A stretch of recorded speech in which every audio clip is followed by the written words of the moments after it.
Good afternoon, everybody. My name is Gabe Solium, and today I'm going to be presenting this week's Hack of the Week. Cybercrime is a growing global issue, and today's case is especially interesting because it involves an 18-year-old arrested for, or involves a hacker that was 18 years old and arrested in Spain. So, despite the young age, he successfully launched cyber attacks against over 40 organizations, including high-profile targets like NATO, the United Nations, the U.S. Army, and ICAO, or the International Civil Aviation Organization. His attacks compromised government agencies, universities, and even law enforcement in Spain. The sheer scale of his actions raised some big questions. How did he do it? What was leaked? And what were the legal consequences? Alright, let's get into the details. So, hacker arrested in Spain. Authorities in Spain arrested this 18-year-old hacker who had been carrying out cyber attacks against major organizations for an extended period of time. Despite being a teenager, he demonstrated a high level of technical skill and strategic planning, which allowed him to access systems that should have been highly secure, you would think, but clearly not, which is what we're going to get into. So, what's particularly alarming about this case is that his targets weren't just companies or random websites. He was attacking national security organizations, and that's kind of scary. This kind of cybercrime has the potential to create serious security threats, especially if the data he was getting falls into sensitive hands. So, what did he do? Let's break down exactly what he did. Investigators believe that he successfully infiltrated the systems of NATO, the United Nations, the U.S. Army, and ICAO. These are not just any organizations. They are some of the most well protected institutions in the world, responsible for military operations, international relations, and global aviation security. But his attacks didn't just stop there. He also went after universities, government agencies, and even Spanish law enforcement. This raises another important question. What was he looking for, and what information did he steal? Which is what we will be going over. So, why did he do this? So, basically, he made an online alias or not on NATO Hub. His online alias was NATO Hub, and basically, he was on this like online forum with a bunch of other people, and he would post the sensitive information he got from these high profile organizations. And the article I read said he made about 18 posts. And what he did with those posts is he would sell them on this forum, sell them to people that wanted the data, or he would even make it available for free. So, what was leaked?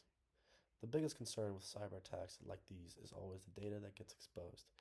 In this case, the hacker was responsible for leaking sensitive personal information and confidential documents from the organizations he targeted. One of the most significant breaches involved tens of thousands of recruitment applications. Think about that. These applications could contain names, addresses, phone numbers, and even background check information from people applying to work in government and military roles. So, why does this matter? Well, this type of information is extremely valuable on the dark web. Cyber criminals can sell personal data to identity thieves, scammers, and even foreign intelligence agencies looking to recruit spies. So this kind of attack doesn't put organizations at risk. It can have a real world consequences for the people whose information was stolen. So, how did he do it? Now you might be wondering, how was an 18-year-old able to pull off cyber attacks against organizations like NATO and the U.S. Army? So it turns out he used a highly sophisticated approach to remain anonymous online, which is why it took them a while to catch him. So he built a complex network using anonymous messaging platforms and private browsing tools to hide his location and identity. Many cybercriminals use techniques like VPNs, Tor, and encrypted messaging apps. So a VPN is to mask their IP address. Tor is a website browser that you can browse anonymously on, and so and the encrypted messaging apps prevent authorities from tracking communications with other people. So, by using these tools, he was able to launch attacks without revealing his identity, making it extremely difficult for law enforcement to track him. However, despite his efforts to remain hidden, authorities were still able to identify and arrest him. Given the severity of his attacks, the hacker is now facing serious legal consequences under Spanish law.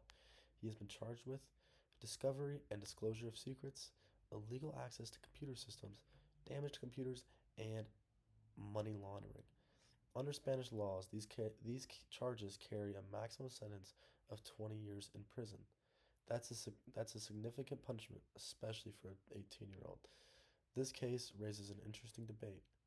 Should young cybercriminals be treated as criminals, or should they be recruited by governments and cybersecurity firms to help strengthen security instead?